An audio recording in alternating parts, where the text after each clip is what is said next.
buenas noches a todos y bienvenidos a un nuevo programa de Contexto aquí en Agricultura TV. Y hemos estado a modo internacional.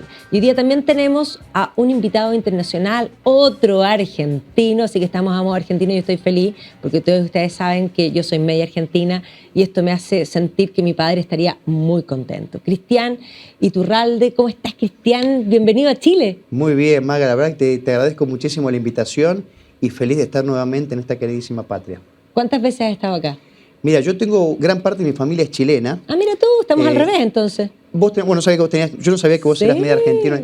Bueno, yo tengo gran parte de mi familia en Chile, en Santiago, y he venido varias veces. La última vez que vine fue el año pasado, casualmente. Mira tú. Exacto. Tú eres historiador Sí. y te dedicas, estamos bastante parecidos, te dedicas al revisionismo histórico. Sí. Has trabajado mucho un poco el revisionismo hispánico porque ciertamente en el último tiempo ha sido bastante vilipendiado. Nosotros aquí en la convención, que gracias a Dios el texto que fabricaron no triunfó, pero en los discursos se hablaba de deseuropeizar. De alguna manera, ellos han recontado la historia de un modo que además es muy ingrato, porque independiente que la cuentan del modo que ellos quieren, la cuentan en castellano. Sí. No, es que indudablemente la historia es una herramienta fundamental que ha utilizado históricamente la izquierda, porque es una herramienta que sirve para manipular las sociedades. Esta cuestión que vos estás mencionando, por ejemplo, dos casos claros.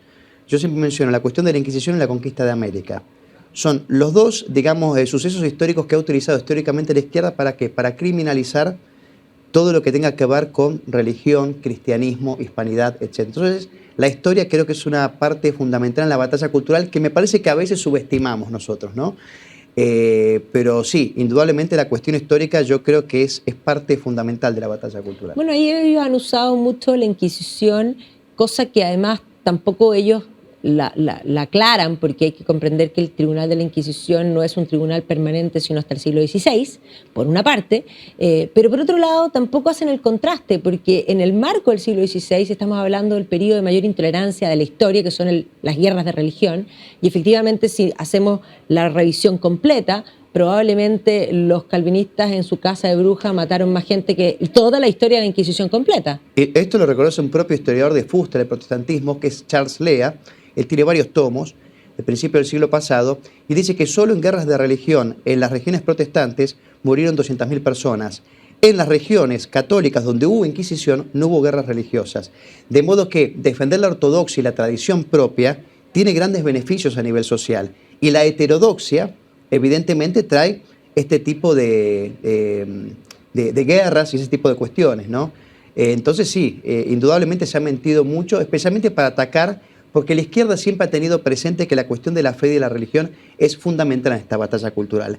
Entonces lo que pretenden ellos es manipular ciertos hechos históricos para que cada cristiano que escucha la presunta historia de su fe o de sus instituciones sienta un poquito de vergüenza, ¿no? ¿Cómo voy a ser cristiano o católico si la iglesia hizo esto, si hizo lo otro? Bueno, por eso digo que afecta profundamente un mal libro de historia al individuo y a la sociedad. Por eso es que me he dedicado al principio, por lo menos mis primeros libros, a un poco hacer revisionismo histórico de algunos hechos concretos, ¿verdad? Bueno, entonces tú has trabajado el tema de la Inquisición y también dijiste de la conquista de América, porque ahí podríamos decir que efectivamente hay una combinación, podríamos decir, todos los relatos de Bartolomé Las Casas, que va a crear esta leyenda negra, que además va a ser amplificada políticamente, porque religión y política siempre han estado bastante vinculados, por mis queridos ingleses, que no querían mucho precisamente España. O sea, gran parte de esa leyenda negra tiene mucho de política y de intención de anular a España como visión de mundo. Indudablemente, o sea, tiene una motivación geopolítica en un comienzo. ¿Por qué? Porque la leyenda negra comienza a finales del siglo XV, comienzo del siglo XVI, cuando la disputa territorial del orbe estaba entre las dos grandes potencias en ese momento, España e Inglaterra. Entonces, ¿de qué modo desacredito yo a España y le voy quitando influencia? Bueno, haciendo la primera gran guerra de propaganda que se conoce en la historia. Después los marxistas van a ser especialistas en esto, pero la primera gran guerra de propaganda la hicieron justamente los protestantes y los ingleses en contra de España y en contra de la Iglesia. Por un lado, queriendo disputar el poder territorial a España, y por otro lado, queriendo los protestantes, entonces incipientes, disputarle la influencia espiritual que tenía la Iglesia. Esos son los motivos por los cuales surge esta leyenda negra que lamentablemente viene perdurando hasta hoy, a pesar de existir toda una serie de documentación inobjetable que gira en signo contrario, ¿verdad?, de lo que normalmente se cree de esos temas históricos.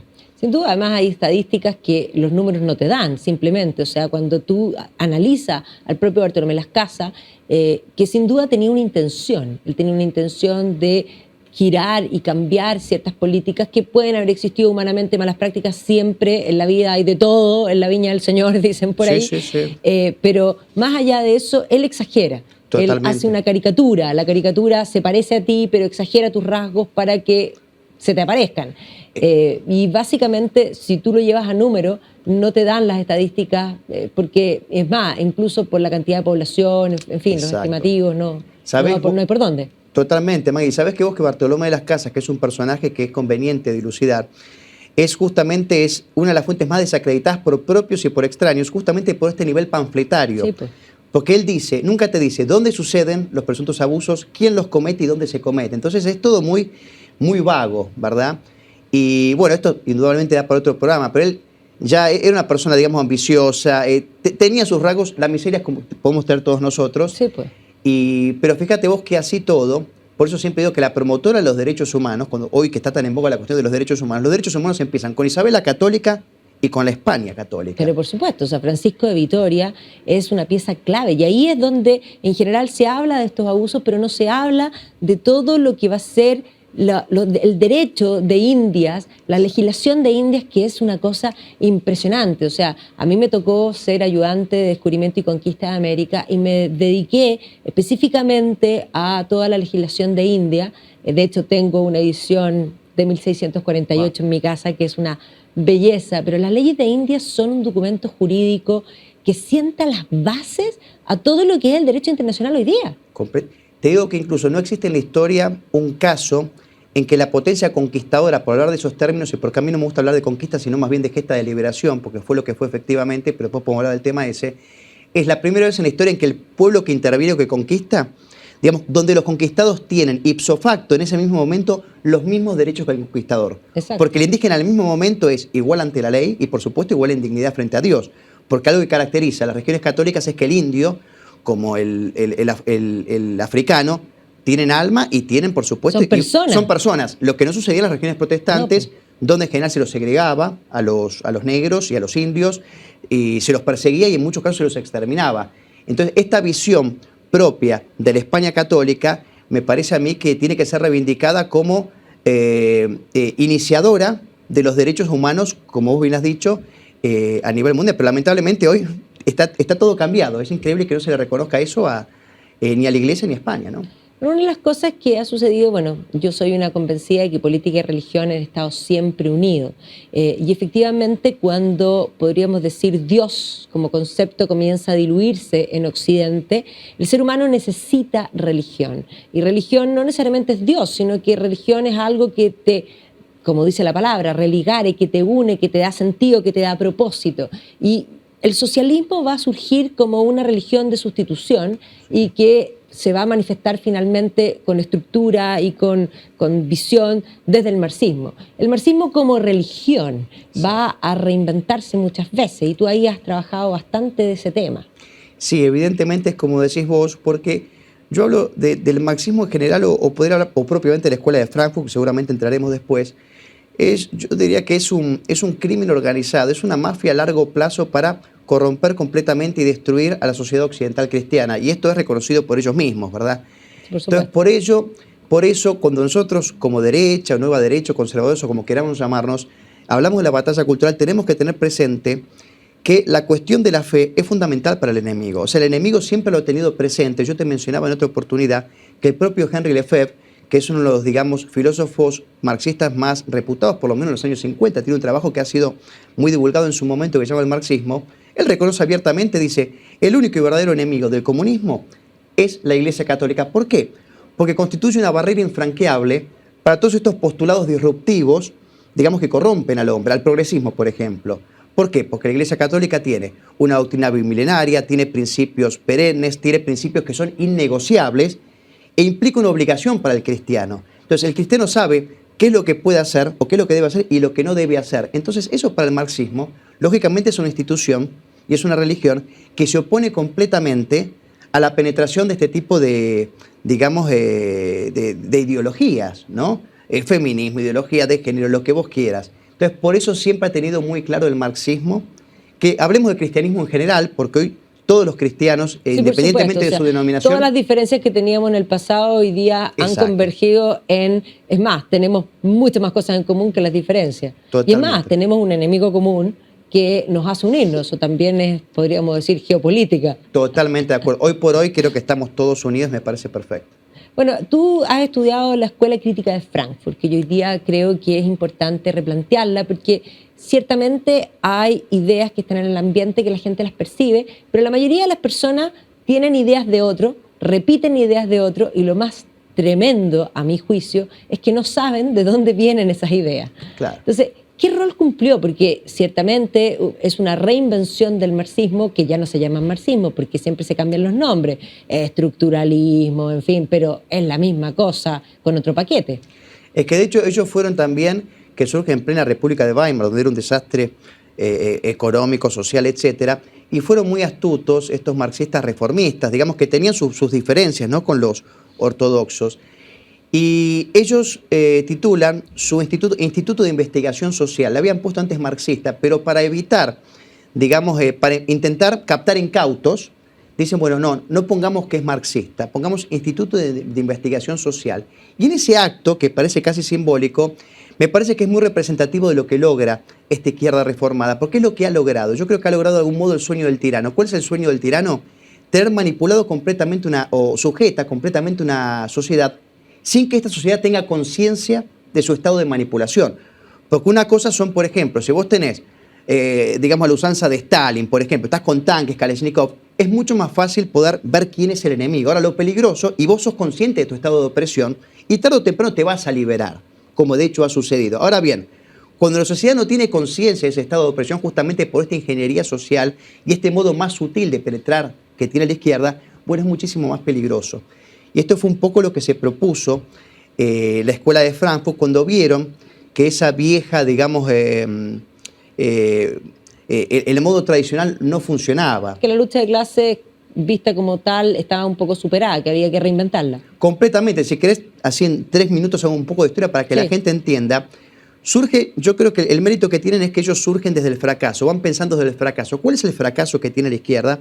Es la revolución bolchevique. La revolución bolchevique del año 1917 fue el máximo fracaso que estuvo y más de hecho estuvieron a punto de desaparecer. ¿Por qué? Porque recordemos que inicialmente lo que plantea Marx y todos los marxistas es que esta revolución se dé, digamos, en las sociedades industrializadas, ¿verdad? Capitalistas. Y de hecho no se da. La gente de esas sociedades capitalistas occidentales de los años 20 no se plegan a estas ideas de izquierda. ¿Por qué?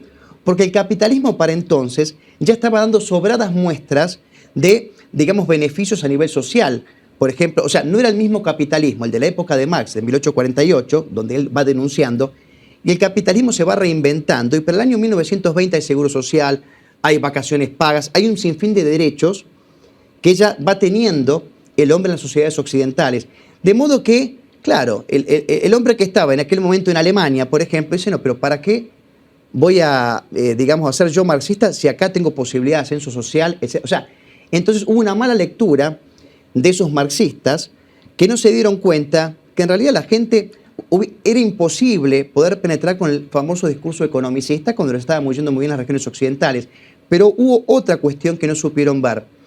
No supieron ver que para penetrar en Occidente debían ellos cooptar completamente la cultura. O sea, la cuestión cultural y religiosa era muy importante en Occidente. O sea, no iban a poder penetrar con meras teorías económicas y esos eslóganes que tienen ellos de ocasión, ¿verdad?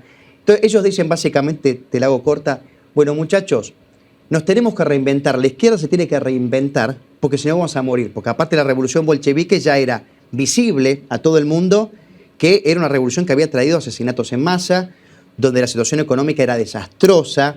O sea, ya en 2-3 años después de producir la revolución bolchevique, ya todo el mundo... Lenin tuvo que estar atrás, hacer la NEP, de hecho, aceptar la propiedad privada en cierta forma y el odio tanto de Lenin como de Stalin para con el campesino, porque era la razón del por qué la revolución no funcionaba, porque ellos siempre tienen una razón exógena para que no funcionen, no son ellos, no son sus ideas, sino que es el entorno, hay que cambiarlo.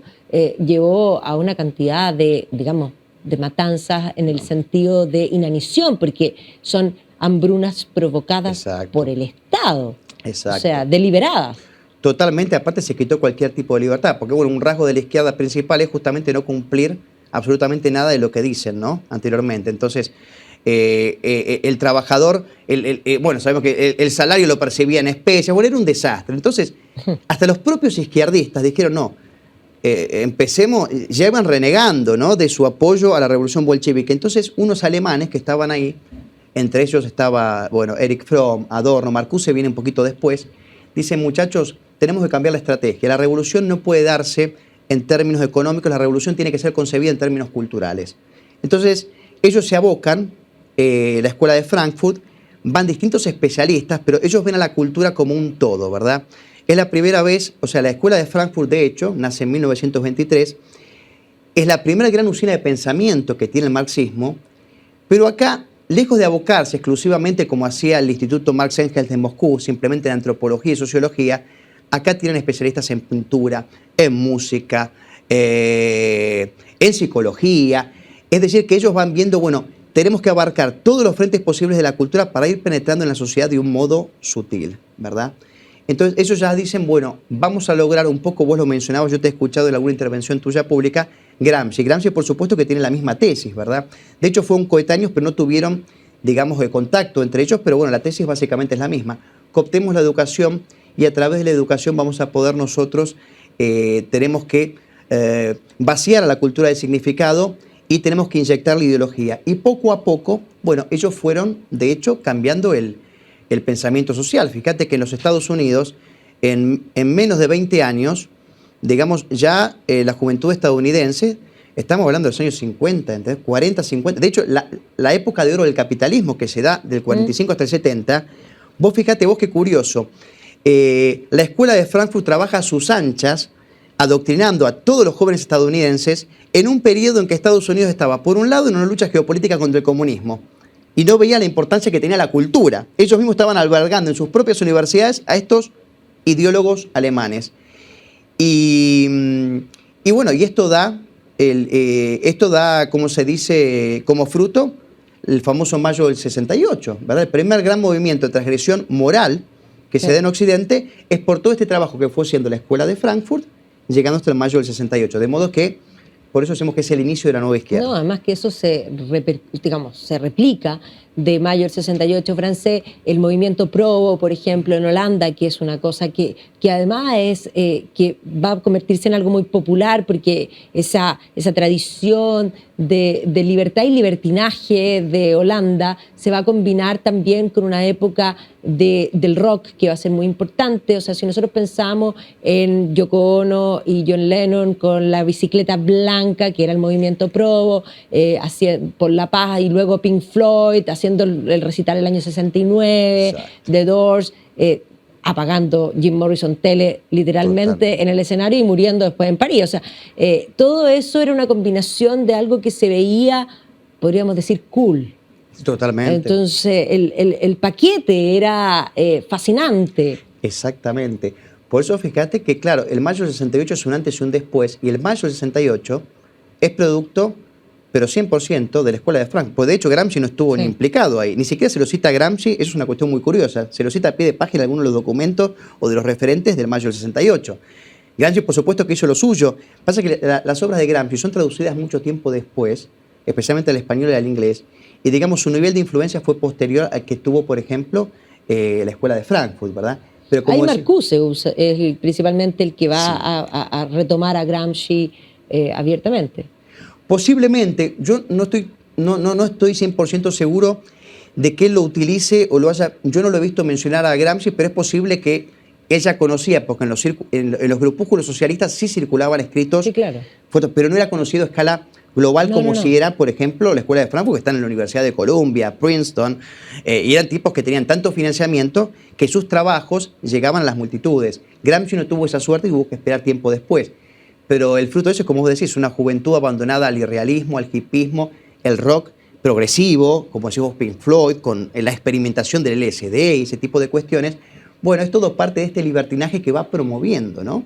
Y a eso sumar el existencialismo, el feminismo con las, bueno, Simone de Beauvoir y Paul Sartre eran parte también de la misma camada, digámoslo. Y fíjate que el propio Foucault, él reconoce, y lo hace públicamente, Foucault, que podríamos hablar que indudablemente es el padre del postmarxismo y toda esta basura, y Foucault reconoce a la Escuela de Frankfurt como, digamos, uno de los grandes referentes o el principal referente de todo ese movimiento. O sea que vos mirá la influencia que ha tenido la Escuela de Frankfurt, incluso en muchas personas que ni siquiera lo sospechan. Es más conocido Gramsci, sin duda, y lo de Gramsci, bueno, indudablemente también ha dado en el clavo, ¿no? La cuestión de plantear la revolución en términos culturales. Bueno, pero el tema también penetra en lo económico, en el caso de Habermas. Habermas hace replantea esa idea que todavía tienen presente todos estos grupos, llámense como se llamen, porque se cambian los nombres, pero efectivamente que lo único que produce riqueza es el trabajo. Indudablemente.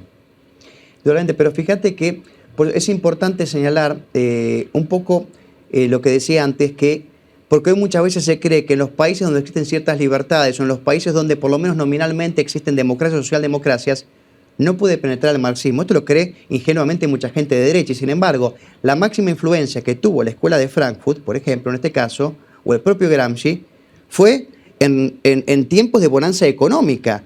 Es más, repito, Estados Unidos del 45 al 70 y Occidente en general, son tiempos, es la era dorada del capitalismo, donde el comunismo tradicional, economicista, no tenía lugar, y dijeron, bueno, ya está. Incluso hay un libro muy conocido de Daniel Bell, que se llama El fin de las ideologías, de los años 50, donde dice, ya está, ya ganamos, ya vencimos. Un poco lo que pasó con Fukuyama después, ¿verdad? No, ya está, se acabaron las ideologías, y lo que mencionan siempre Nicolás Márquez y Agustín Laje.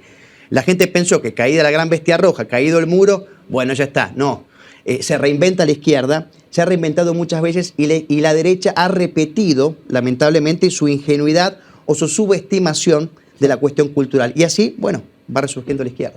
Bueno, una de las cosas, podríamos decir, consecuencias actuales de esta batalla cultural que comienza, como dices tú, de los años 20, que se incrementa del 60 en adelante con mayor potencia y particularmente por los mass media y muchas cosas que van a ir más allá simplemente de la educación, los medios de comunicación masivos, podríamos decir, que van a aparecer, es la captura de la institución más importante de Occidente, que es la universidad.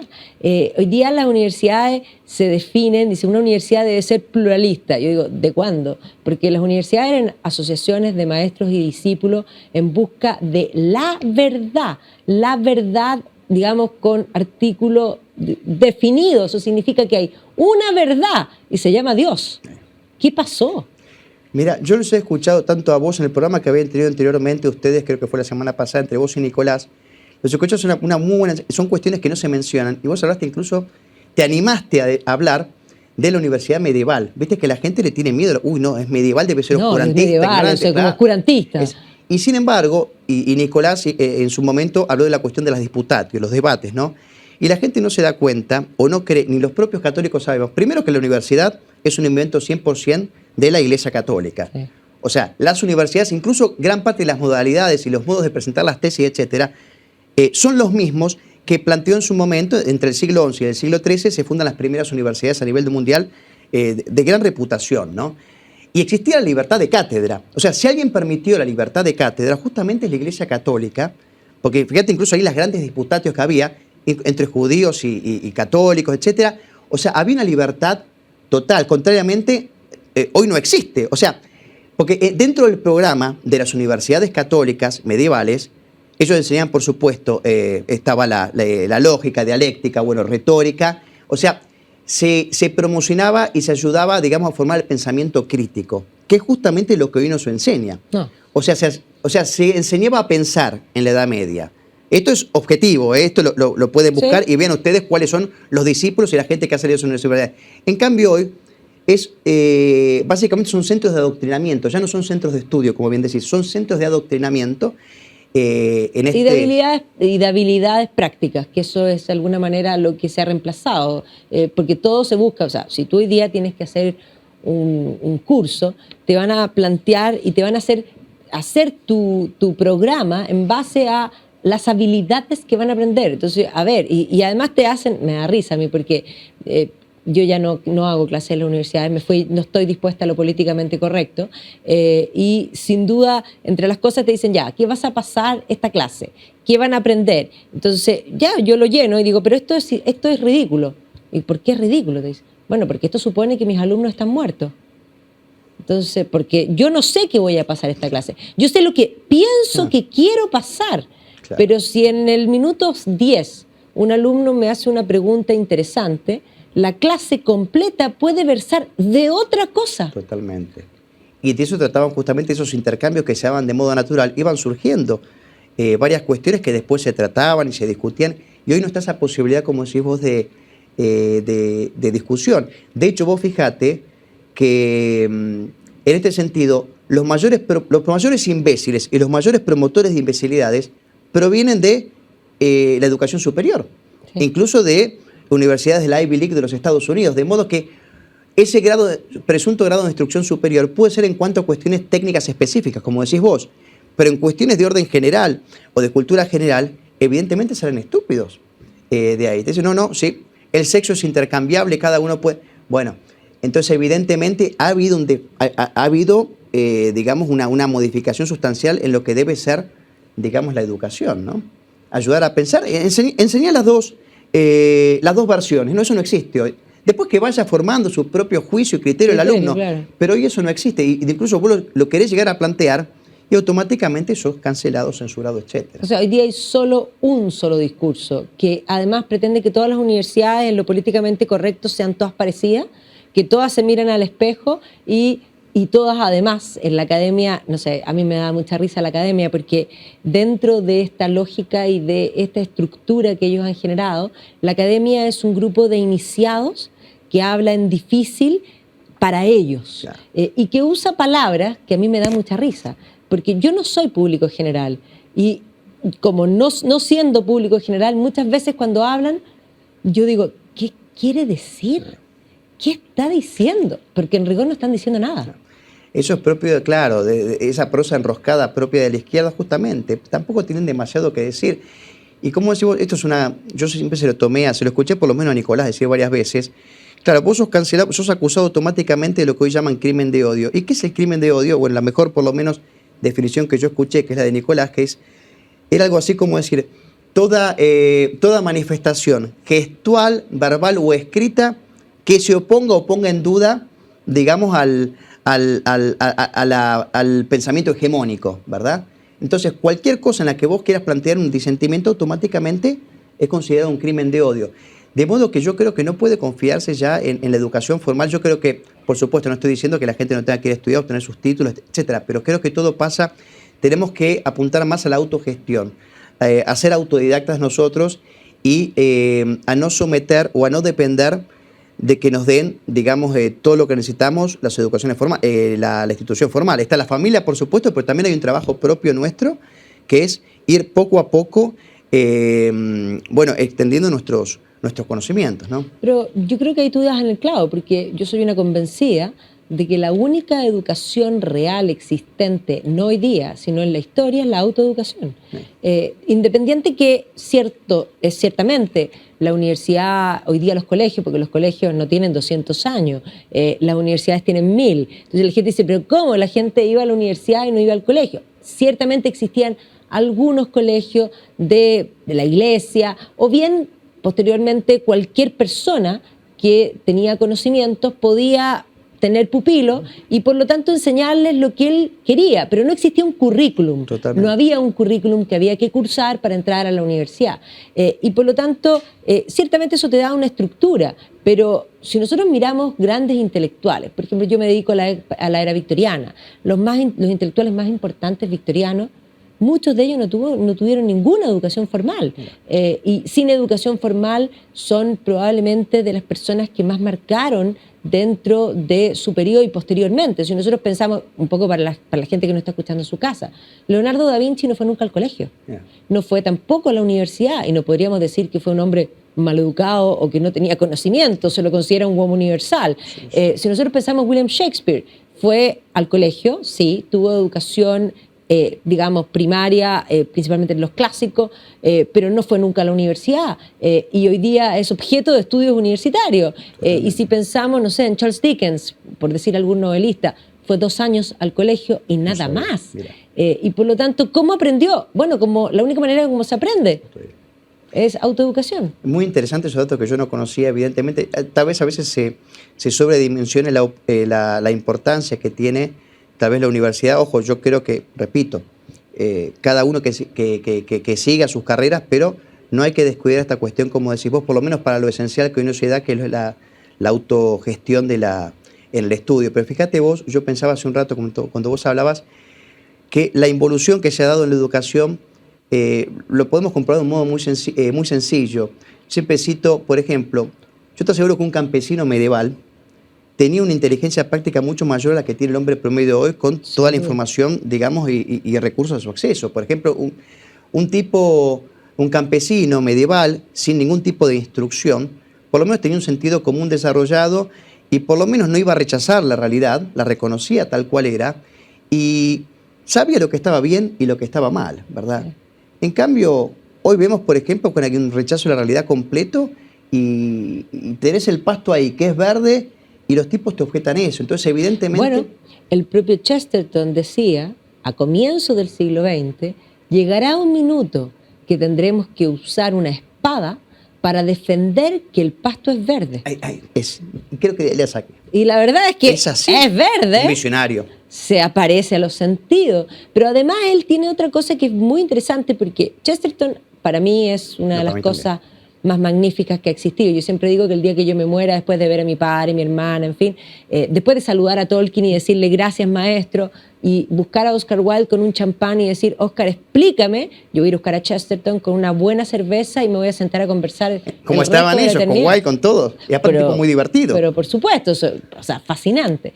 Pero Chesterton tiene muchas cosas geniales, porque a él le toca vivir todo lo que es, porque tú hablaste un poco, estábamos hablando de la Escuela Crítica de Frankfurt, y básicamente la reinvención del marxismo va a tener que ver con el desarrollo de la sociología. La sociología, si se la puede llamar ciencia, es una pseudociencia, porque no, ahí está la discusión si las ciencias sociales son o no son ciencia como tal, pero que tiene muchas utilidades porque te permite hacer políticas públicas, pero que tiene muchas culpas sobre sus espaldas respecto a perversidades espantosas que han surgido. Para mí es una ciencia perversa, si la vamos a llamar ciencia. Pero efectivamente esa sociología va a tomar, entre otras cosas, el darwinismo, va a crear el darwinismo social, y esto va a generar ya posterior a Darwin, el propio primo de Darwin, Francis Galton, va a comenzar con la eugenesia, este concepto de la sociología con muy buenas intenciones de tener una sociedad más robusta, más sana, pero para eso hay que podar, y hay que podar aquellos elementos que, bueno, por evolución natural son los débiles y van a morir, podemos ayudar. No hablan de morir, ellos hablan de, en el fondo, no hablan de matar, hablan de buen morir. Es un concepto que es lo mismo. Pero cuando ya la eugenesia está instalada, porque los más eugenésicos de hecho van a ser los americanos, una cosa que uno ahí se da cuenta cómo la ideología penetra, y efectivamente la eugenesia, la eutanasia va a empezar a aparecer en todas partes, pero digamos, en Inglaterra se está discutiendo planes eugenésicos que plantean esterilizar a la población, y sobre todo empiezan con los enfermos mentales, pero luego desarrollan un término que se llama feeble-minded, mentes débiles. Bueno, y el término es vago, porque mentes débiles te permite... Sí, muy amplio. Bueno, y ahí Chesterton aparece en la prensa reclamando y dice, mañana, con este término, mañana serán los colorines. Y no fueron los colorines, pero fueron los judíos.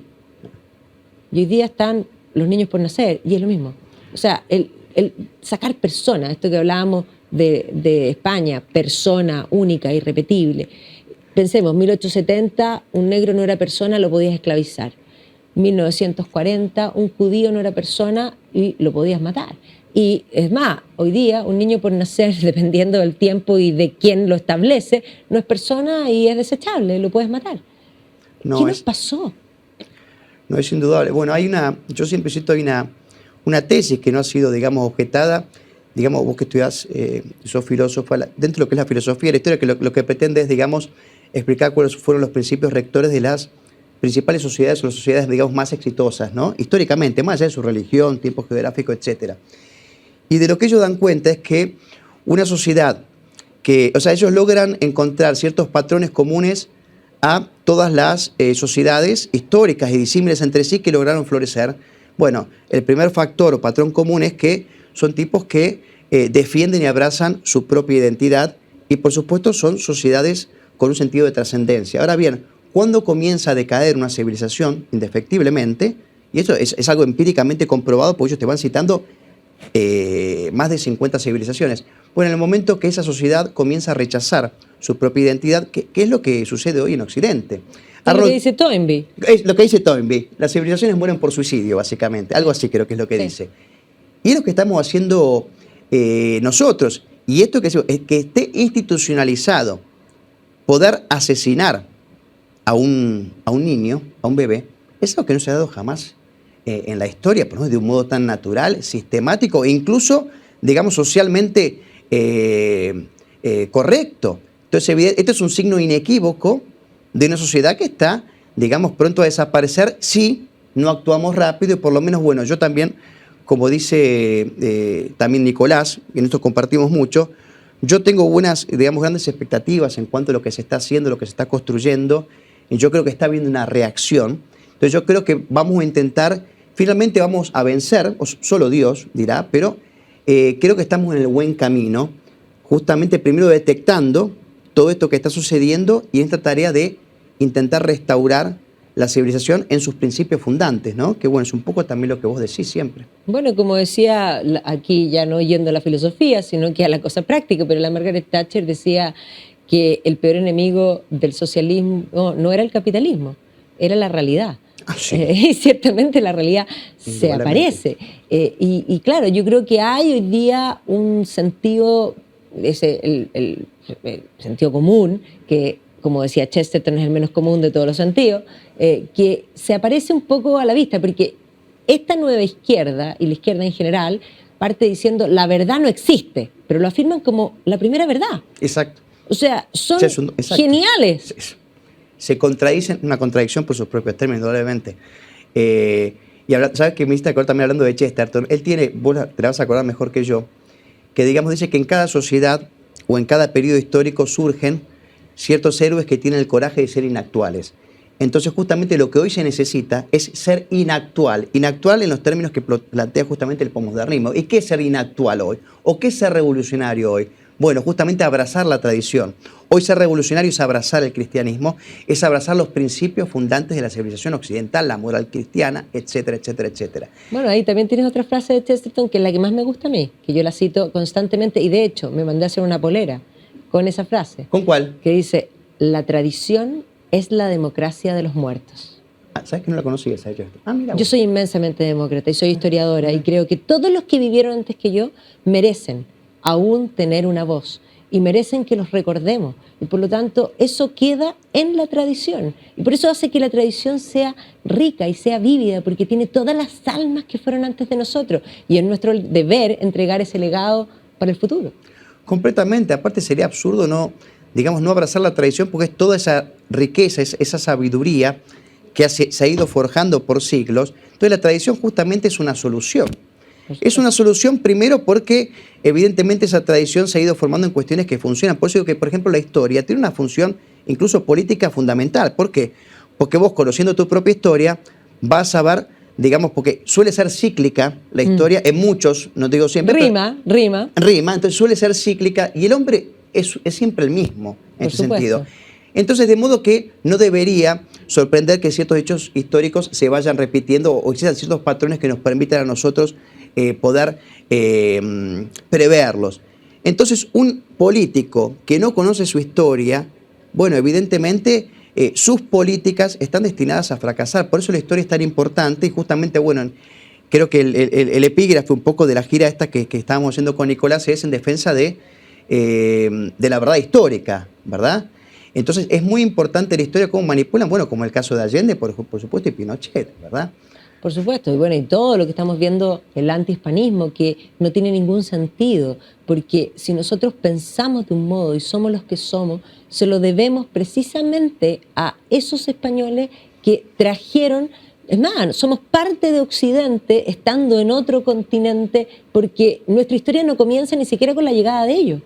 Comienza desde la cultura cristiana occidental, una visión de mundo. Es más, el mayor legado que nos trajeron es el concepto, primero, del Dios cristiano, que evidentemente hoy día cuando alguien habla de Dios te miran como diciendo, pero es más, o estás discutiendo de política y citas a Dios y te dice, pero no me puedes citar la Biblia. La Biblia dice una gran verdad. Lo que tú planteaste recién, de que el hombre es hombre igual, desde la caverna, con los mismos problemas. La misma miseria. Es más, si tú quieres estudiar la guerra como concepto, bueno, lee la Ilíada, porque las guerras estallan por la ira de Aquiles todavía. Sí, sí.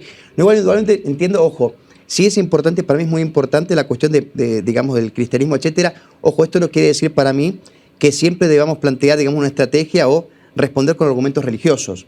No. Eso depende. Pero sí es importante para mí que abracemos el cristianismo. Pues yo creo que la fe en esta batalla cultural es fundamental. ¿Por qué? Porque solo la fe te da esa fuerza a vos.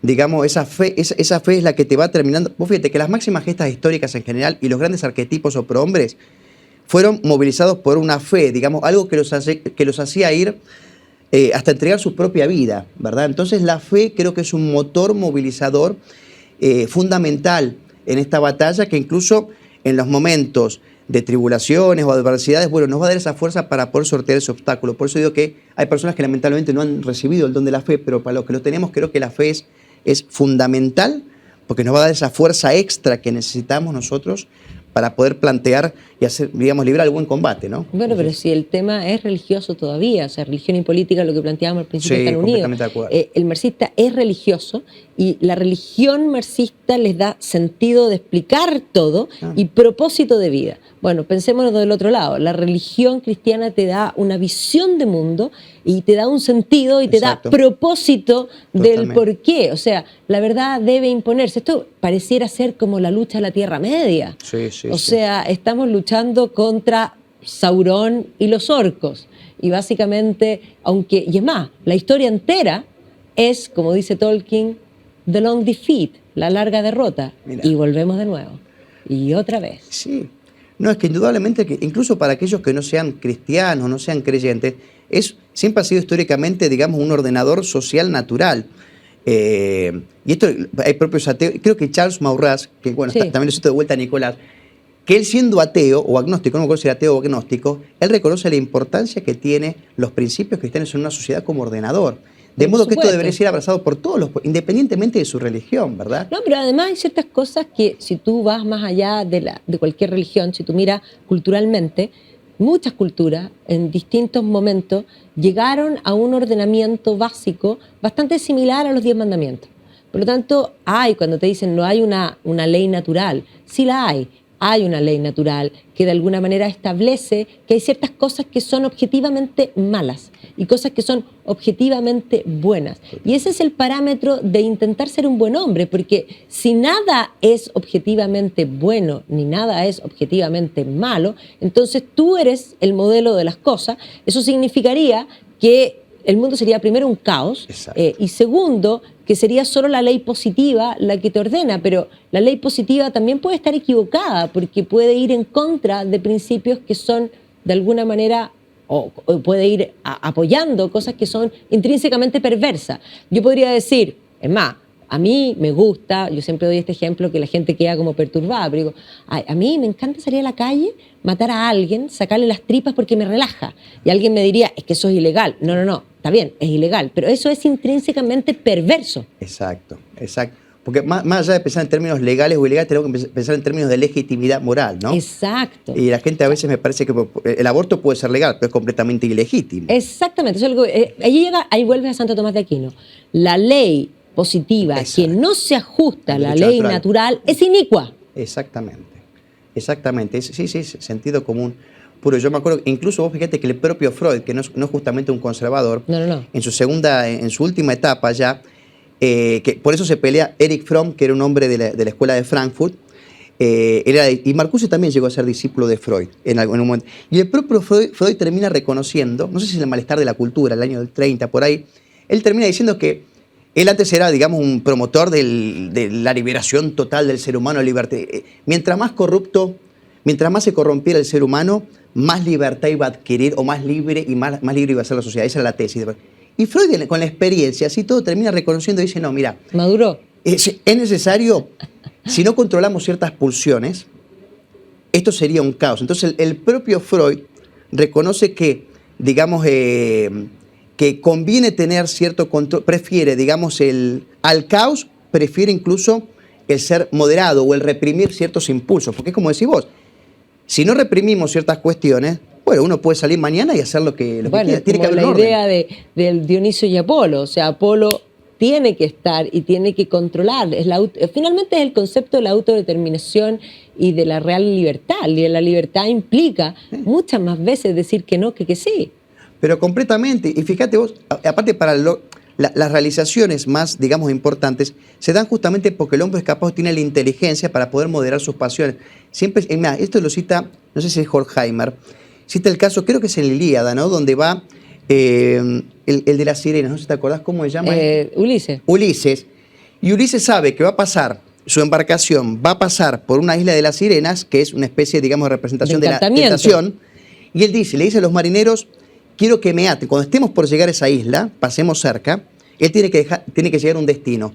Le pide a sus marineros que lo aten completamente para que al escuchar el canto de la sirena, él no huya, digamos, desesperado allá y la embarcación pierda el rumbo, se le va al capitán. Entonces, bueno, pasa el canto de las sirenas, él no se puede justamente quitar esas ataduras, después pasan y bueno, y ahí ya lo desatan, pero bueno, ¿cuál es la enseñanza de esto? Que dicen que eso de algún modo explica, digamos, el éxito de la civilización occidental. ¿Cuál es el éxito de la civilización occidental? Bueno, saber que hay ser consciente primero de nuestras limitaciones y tentaciones, pero también tener los medios como para poder nosotros poder reprimir ciertas cuestiones que indudablemente nos van a alejar del destino fijado, ¿no? De grandeza. Entonces se me pareció que eso... Pero ahí los griegos tenían clarísimo, y mucho antes de Cristo, y que ya no es el cristianismo, sino que los griegos entendían el concepto de la verdad, el bien y la belleza como algo unitario, y enfatizaban la educación en las virtudes, que eran estos hábitos del alma que te permiten orientarte hacia ese bien. Y es más, ellos son los que hacen la diferencia entre las virtudes y los vicios, que evidentemente después el cristianismo los toma, pero es el pensamiento griego, que es mucho antes de Cristo. Si uno piensa Aristóteles, o sea, estamos hablando de cantidad de tiempo antes de Cristo. Está muy bueno que lo digas, porque mucha gente después te dice eso es puritanismo, cristianismo, no. Esto es precristiano, este tipo de cuestiones, o sea, porque muchas veces nos atacan con que estamos haciendo religión nosotros. Uno menciona virtudes y la gente te dice, yo digo, perdóname, pero no existe otra palabra para referirse a la virtud, y por lo demás, la virtud es lo que buscamos, si nos vamos a educar, lo que hay que hacer educar es en las virtudes, y precisamente yo diría que el gran problema de la educación hoy no es solo la ideología, sino que el mismo currículum práctico que pretende enseñar una abundancia de contenidos que no tiene ningún sentido y que básicamente tiene esta extensión pero con esta profundidad. Si pudiesen enseñar solo, mira lo que voy a decir, filosofía, que por lo demás es la madre de todas las ciencias, y orientar a los jóvenes en la virtud, la sociedad sería bastante mejor. Por lo menos filosofía realista, ¿no? Bueno, realismo filosófico. Realismo filosófico, porque después tenés estos tipos que, por Dios... pero indudablemente sí, la cuestión de la formación de las virtudes es fundamental en esta batalla cultural, creo yo. Y bueno, evidentemente creo que nadie podría decir que los griegos eran ningunos ingenuos o tontos. Fíjate que los tipos justamente formaban esas nuevas generaciones y desde la más tierna infancia ellos los educaban, por ejemplo, en las gestas históricas, en las gestas patrias, en las gestas divinas, para que eso influyera, digamos, un cierto espíritu y disposición de generosidad para con el resto de la sociedad, ¿no? Para el bien común. Entonces, evidentemente, tiene una utilidad práctica. Claro. Entonces, claro, lo que la gente tiene que entender es que las virtudes no es una cuestión abstracta, ultracatólica, no. Tiene una utilidad práctica en la sociedad, la virtud. Entonces, sociedades como las que vos has mencionado, que han procurado y han promocionado este tipo de actitudes, bueno, han sido sociedades que han sido exitosas. Sin lugar a dudas. Bueno, ¿tú ahora estás promocionando algún libro en particular?